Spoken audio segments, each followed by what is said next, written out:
We don't need y'all to talk about us because we're going to talk about ourselves.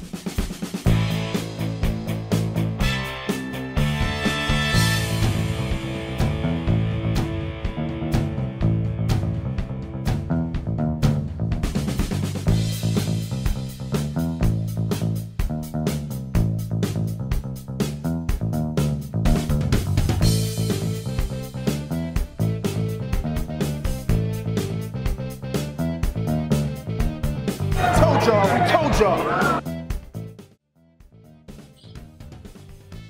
What are we doing, Jake? What is even the point right now? I don't know if I care, but I do because it's in our blood. But man, oh man, the train wreck is just it's picking up more and more steam. It is crashing and burning, and it's getting faster and it's growing exponentially.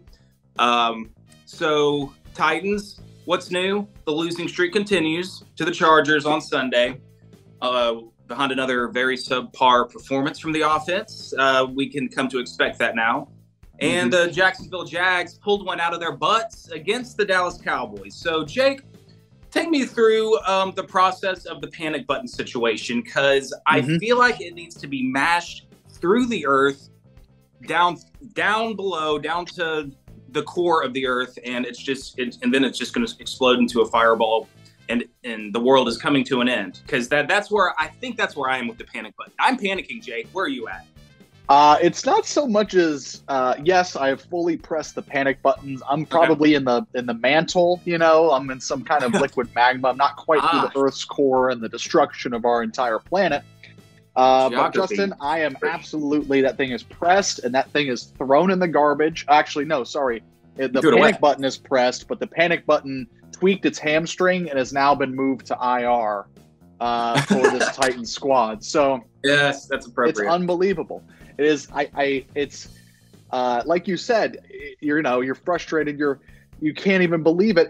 That's the only word I can bring to the table is disbelief. Because we talked about it. This team was 7-3 right after the Green Bay Thursday night game, and we said it would take an absolute collapse of all collapses for this team to lose the division race. And we're seeing a collapse of all collapses, Justin. Yes. Just to throw out a quick stat for you, this is the Titans' first 4-game losing streak since Mike Mularkey's 2015 Tennessee Titans, and that was actually Ken Wisenhunt's Titans. That was in Mike Mularkey's interim term there. But 2015, Justin, that is a long time ago to not have a 4-game losing streak. We haven't experienced sorrow like this in 7 years. It's unbelievable. So where am I with this Titans team? It's just I don't know. We're down to one video a week basically, and that's a good encapsulation of where this team is and how things are going. Yeah, that's a bad look. I mean, I guess Titans Tube flows as the team itself flows. I mean, if we were undefeated, we'd probably be churning out 5 videos a week. We'd be riding that pretty high. Yep. But yeah. So this is like a recap of the Chargers game / looking forward to Houston and just kind of the dreary outlook for the rest of the season for this team. Because man, I mean, how excited are you if you're the Jacksonville Jaguars? You're already kind of thinking about next season.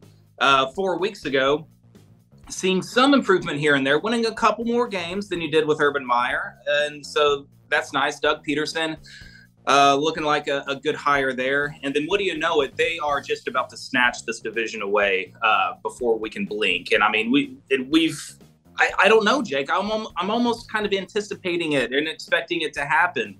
And I'm super glass half empty right now with this team. You mentioned IR, specific names that just came out today on this Thursday. Ben Jones, dude. When Ben Jones, Mr. Iron Man himself, who's never missed a game in his freaking life, has been put on IR, that kind of shows you the dismantling of this roster entirely. And Terrence Mitchell, I believe. So, good Lord, is there a cornerback available anywhere that can play for this team? Because I don't know who's going to be the cornerbacks coming into this game. Roger McCreary is healthy. Maybe Fulton will be back. Who knows? He's out, listed as out. Of course. How nice. So, surprise there.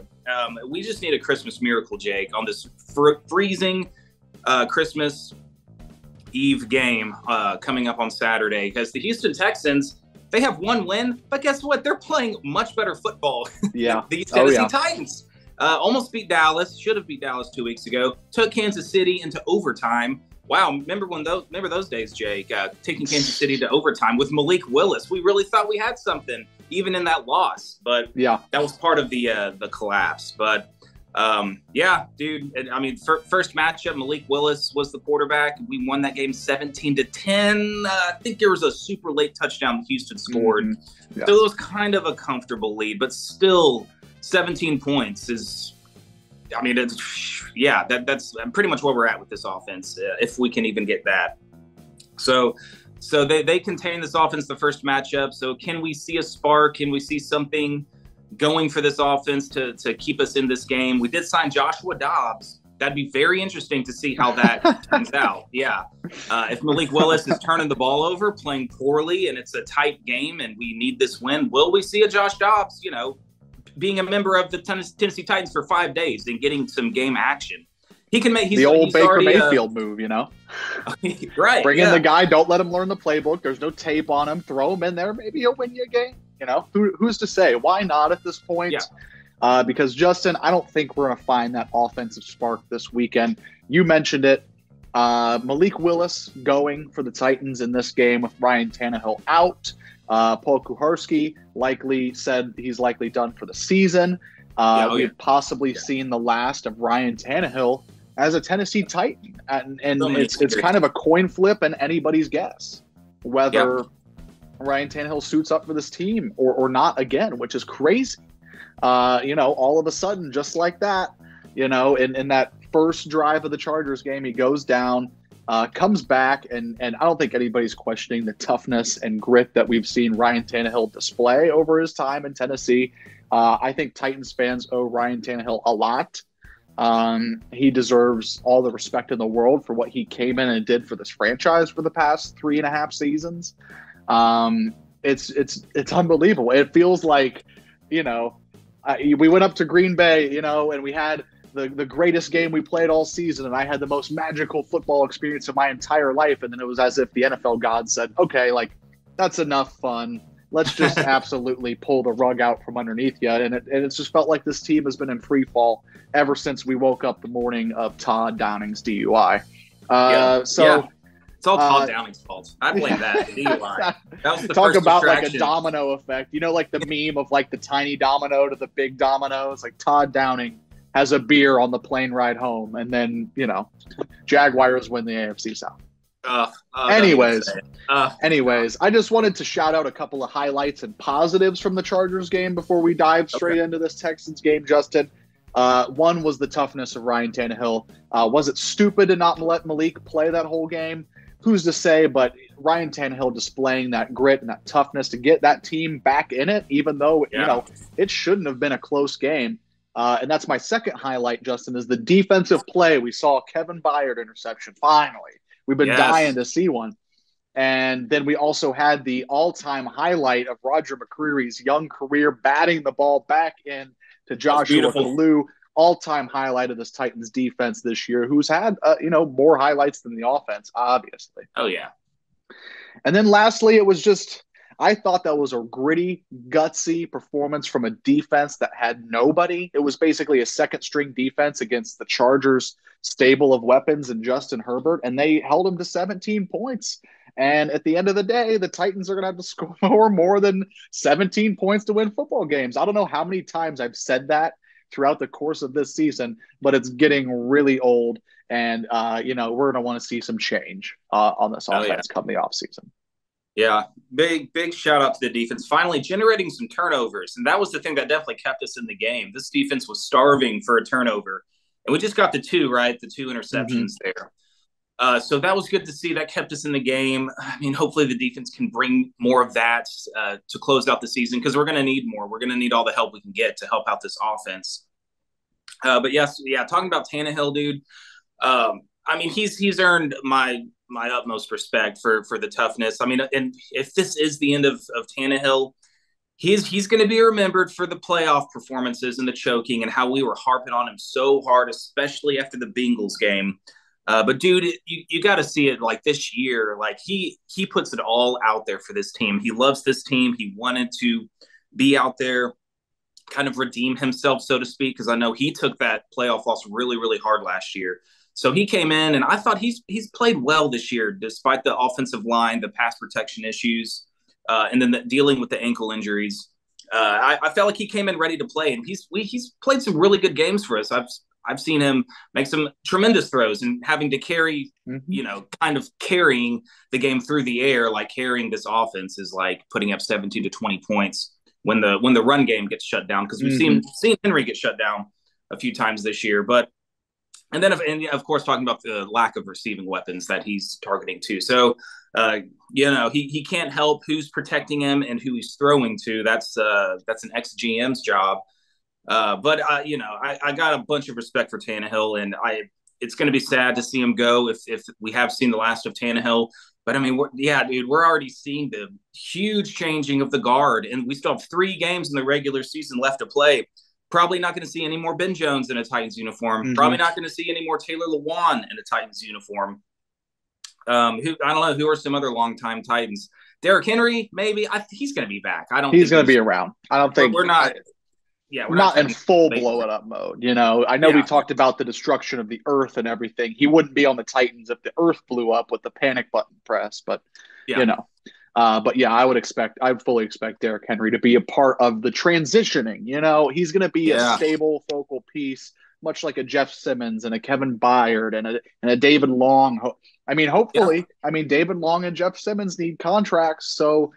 Talk about an ex-GM's job I think they would make a ginormous mistake not signing back either of those players. So agreed. There are going to be focal points of this team that stay. But on the offensive side of the ball, other than 22 and Treylon Burks, I don't think anybody's job is safe. Maybe Nicholas Petit-Frere, just given the fact that he's a rookie and already starting on this offensive line, he'll probably be around. But, other than those 3 players, you're looking at replacing eight players on offense out of 11. It's crazy. Maybe Nate Davis. Do we bring back Nate Davis? I mean, he can't. Can we trust him to stay healthy? I mean, who can you trust to stay healthy when they're wearing two-tone blue, Justin? Because it's getting ridiculous. Oh my God. Just flipping over to this Texans game. Mike Vrabel ruled out several players today. One being, of course, Ryan Tannehill. Nate Davis will not be playing in this game. Christian Fulton is the new Adoree Jackson with just mystery injuries and just not really playing the majority of games in a given season, even though, we don't really know. There wasn't a major injury or any news coming out of that. You mentioned Ben Jones and Terrence Mitchell on IR. So they're going to be done for the rest of the season. And just to really drive it home, Dylan Cole is also out in this game. So will we see another gutsy performance from the defense? It's a 1-win Houston Texans team, Justin. What are your expectations going into this game? Because this has the 2011 Titans loss to the winless Colts written all over it. And that team was healthy, going to just, go back in your memory a decade. But it looks like that. And what is your fear level of a 1-win Texans team coming to Nissan Stadium? Oh, it's tremendous. Tremendously.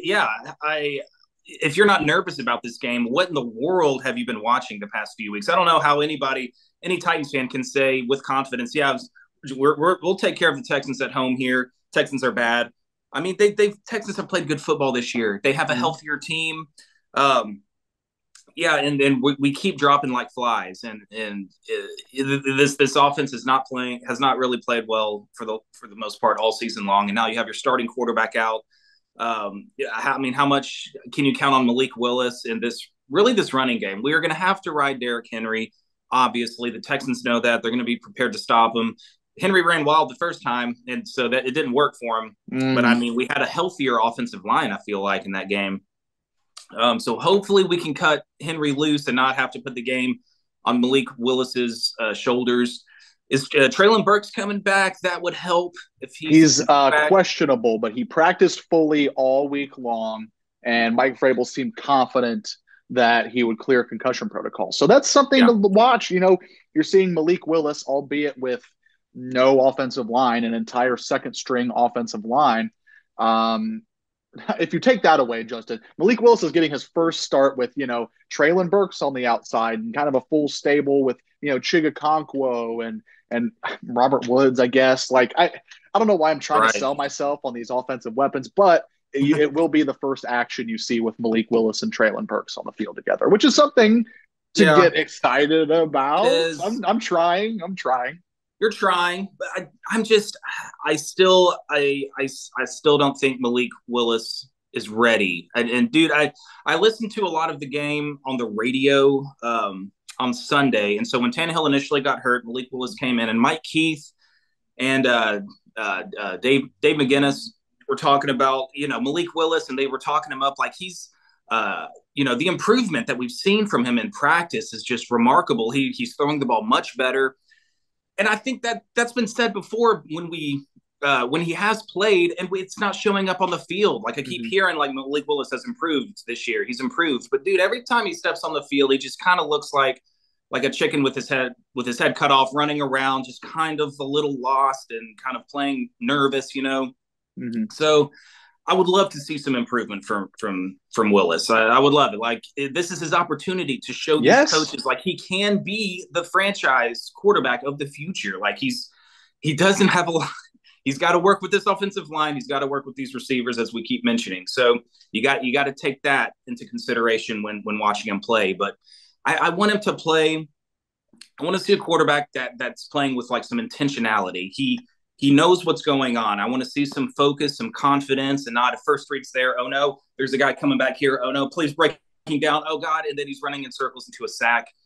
That's what I feel like we see a lot with Willis. And that's something that I feel like Dobbs could bring. I think he's got the NFL experience. If we do see him, I can trust him to know a play and to execute a play. And to know his reads and all that. I mean, he is a rocket scientist, in case you haven't heard. So the guy's pretty smart. I don't know if you've heard that mentioned 1,000 times before. But, I mean, the problem with Dobbs is that he's just not that, like, great, I guess, like inaccurate, But he's a good athlete, just like Willis. We can run a similar kind of game plan with both Willis and Dobbs in there. So if we have to do a little switcheroo, then we can. But we'll see. I mean, like I just said, we'll see what Malik Willis can bring to the table. He's had a lot of practice running with the ones, with Tannehill in and out of practice the last few weeks. So let's see it, Mike Keith. If you're telling me that you see him in practice and he's showing improvement, I just need to see it translated onto the football field in a real game. So I'm hopeful. I know I don't sound very hopeful, but I want Malik Willis to show me something for a full 60 minutes. Yeah, and we got a chance. I mean, he has the Texans. They're playing better football, but is Dameon Pierce playing? I know he's been hurt. No, he's out. So that I think helps. he went on IR. Yes, he is on IR. I mean, not like anybody can run against this defense anyway. I mean, this run defense has been stout really all year long. It's just the pass plays. Every time a team runs the ball on us, it feels like they're doing us a favor. Like, oh, thank God they ran it on that play. They're just having fun at this point. Every time Jacksonville handed the ball off 2 weeks ago, I was like, yes, that's a win. Like, why aren't they just throwing it with Lawrence to Evan Ingram every single play? That was such a bummer, too, with how the game ended, how Tannehill rallied that last clutch drive. Sidebar, back to the San Diego, the Chargers game in L.A., and then just right immediately, the Chargers were able to get back in field goal range because you felt we got that momentum back. And then, giving up those pass plays was unfortunate. Yeah. So you do have confidence in this defense. I mean, San Diego, why do we keep calling them San Diego? Where? Because they belong there. They don't belong in LA. They're like the Clippers, They're like just classically in the shadow of the other team. Like it's just kind of how it is. You mentioned the 4-game losing streak being first since 2015, and that teleported my mind there. It's 2015 in my head, back with the Chargers in San Diego. The Rams are in St. Louis, and the Raiders are in Oakland, and all that. So yes, they don't have as many weapons, but I mean the Texans always play us tough, even during these bad years that they're having. uh, they always come ready to play. I don't know if it's still just bitterness from moving the Oilers to Nashville, and it's just still that they still can't get over that. Now, none of those players are probably alive at this Yeah. point, but I don't know. It's going to be another slugfest, dogfights. I mean, a low scoring game obviously favors us. So as long as we don't keep Davis Mills and Brandon Cooks, if we can contain that hookup and make sure that the game doesn't get away from us, then I think our offense can squeak out enough to win the game. I mean, I'm still looking at a 17-14 game like last week, 20-17, maybe lower scoring than that. Who knows? I mean, the Titans we don't have to have this because it really all comes down to winning in Jacksonville. But if we somehow want to clinch before that Jacksonville game, we got to win this game and then hope Jacksonville loses to the Jets and then to this same Houston team next week. So I don't know. I would hate for Jacksonville to clinch the division by beating and sweeping the Tennessee Titans. I mean, that would be so, that would be like us sweeping the Colts, and we finally got over that hump. And now Jacksonville's kind of getting over their Titans roadblock that they've been facing for so many years. So I don't know. I forgot what your original question was, but yes, I'm definitely. I think we should be worried. I mean, if this team isn't panicking and these fans aren't worried about dropping this game, you haven't been paying attention because this team is in big trouble right now. Yeah, it's like we said, it's been an absolute free fall since Todd Downing's DUI. And so I'm glad you brought that up, Justin, in terms of this is Malik Willis's audition. You want to talk about if we've seen the last of Ryan Tannehill, if you want to talk about if there's going to be a complete changing and rebuild year next season, what if Malik Willis does lead this team into the playoffs and maybe even catches a playoff win? I'm talking very optimistically, very glass half full. I get it. I'm watching the same Malik Willis that you are that kind of looks lost on a lot of plays, but we've seen just here and there his athletic ability, and then he's had a couple of good throws going back to that Chiefs game in overtime that we mentioned. He played well in that game, I thought. But it's really his audition to see if there is going to be a changing of the guard next year. How much confidence would that be for, how much confidence building can Malik Willis do in these last 3 games of the season and, God willing, a playoff game to be the guy next year, possibly going into week 1? Who's to say you're on the hook with Ryan Tannehill for like $30 million next year. So we'll see what that does to the books. You mentioned Taylor Lewan's going to be gone as a cap casualty. Zach Cunningham, the ex-Texan, probably going to be gone as a cap casualty. Bud Dupree could be a cap casualty. So, man, it's just it's hard to put into words how unbelievable this stretch of the season has been. But at the very least, Justin, my perspective is, even if Ryan Tannehill is out there, this offense has not mustered more than 27 points all season long. I should have pulled up the schedule. How many times have we scored 17 or under? It's been it's unreal. And so let's at least have fun. Let's go at least see if we have our future quarterback on these last 3 games on this tail end of the season. Let's get Malik Willis a real proper audition. Let's, and it all comes down to week 18. And if Malik Willis can go down to Jacksonville and get a win and we get a home playoff game, great. Who cares at this point? Yeah. And that's what really irks me. I get the glass half empty aspect of Titans fans right now. Like, we should tank for a better draft pick. Okay, who cares moving up from spot 20 to like 17 or 16? Like, it doesn't make that much a difference. Yeah. But like, you want to get them in the playoffs. You want the division title. You want to host a playoff game. I don't care how bad this team is. I don't care how awful this offense is. You want that to happen. Do you want to see the Jags sweep us and go to the playoffs instead of the Titans? No, not a chance. You're not a real Titans fan if that's the result you want to see. So, if the Jags do in fact lose tonight, we're filming this on Thursday to the New York Jets, I would say in turn that makes this Houston game a must win because that gives you at least a chance to clinch next week with a Jags loss or a win against the Dallas Cowboys on Thursday night. Yeah. Do I think the Jags are going to lose to Houston next week, or do I think the Titans are going to beat the Cowboys? Probably not. But if the Jags do in fact go down in New York, must win to give yourself at least a chance. At Yeah. least a chance to go into week 18. No pressure. You've already clinched. But I think, you're kind of lying to yourself at that aspect because it's all going to come down to that week 18 matchup.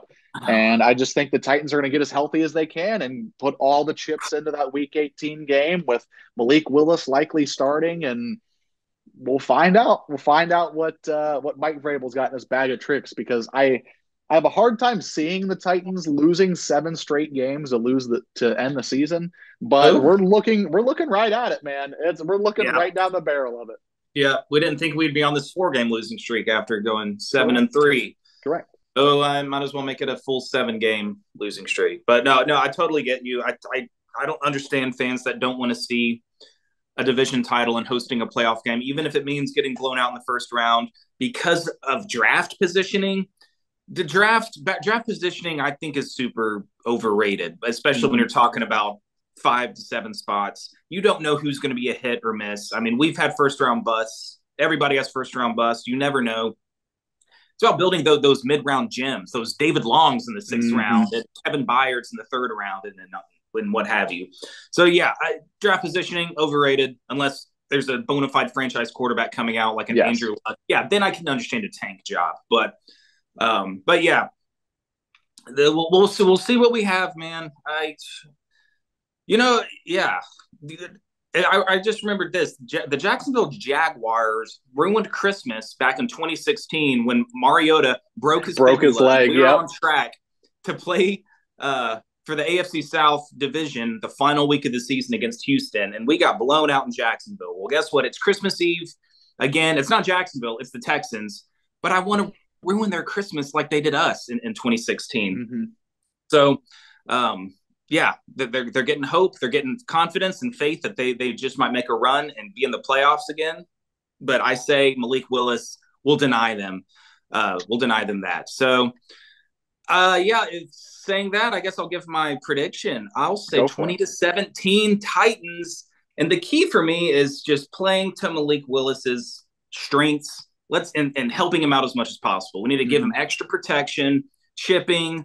I mean, it's not just about helping Willis; it's about helping this O-line as well, and not having him drop back, sitting in the pocket with no extra protection. If I'm Houston, I'm bringing blitzes and bringing the house and causing chaos for every play back there. Yeah, so we need to make the game comfortable and approachable for Willis. Run heavy, use some read options, use Willis's athleticism.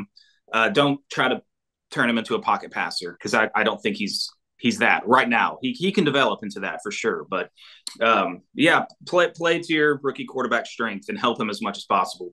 And I think we can squeak one out at home. I've never not picked the Titans, so I'm not doing it here against a 1-win Houston team. I like it. Like it. What do you got? I'm going to do a quick key to the game, Justin, and it's okay. So they've got this big winter storm coming in. It's Thursday evening. It's expected to hit where I'm at very soon. It should start raining and sleeting any moment now.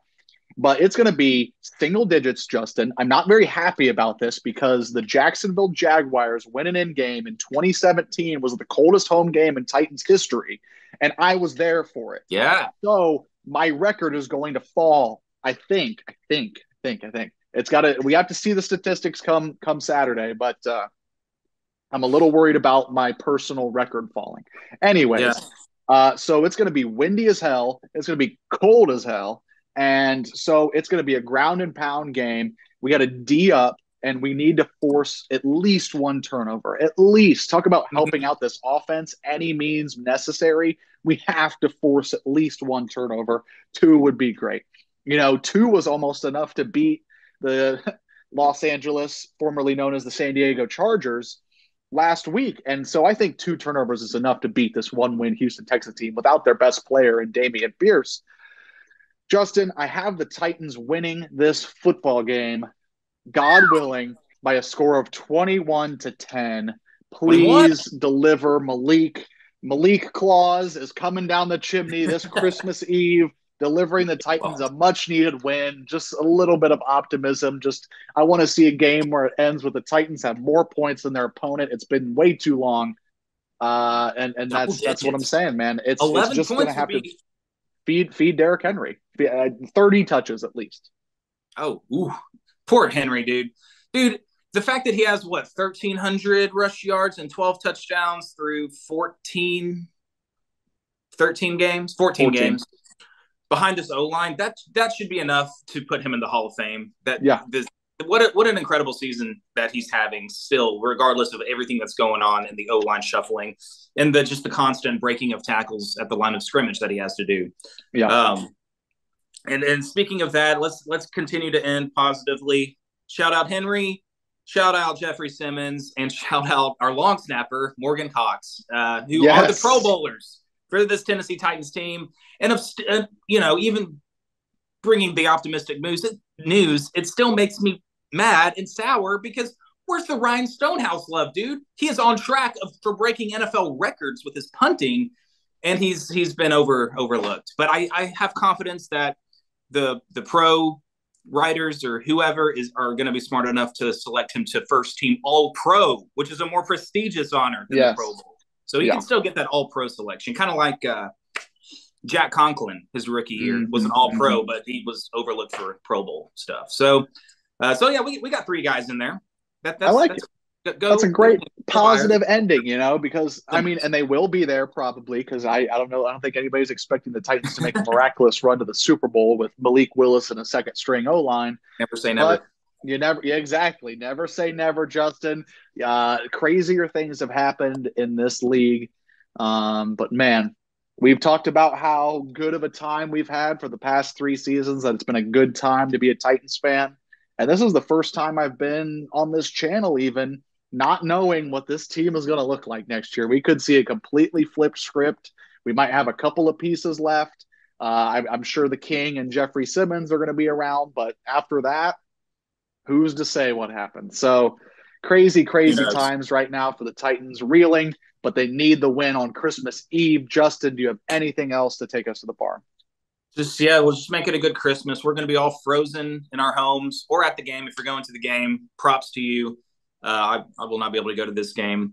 Tickets as low as I think $7 or $8 on certain second tier ticket websites. I mean, who wouldn't want to go see the reeling Titans play a 1-win Houston team in single-digit cold? I know I sure as hell would go if I lived right there. I'm messing with you.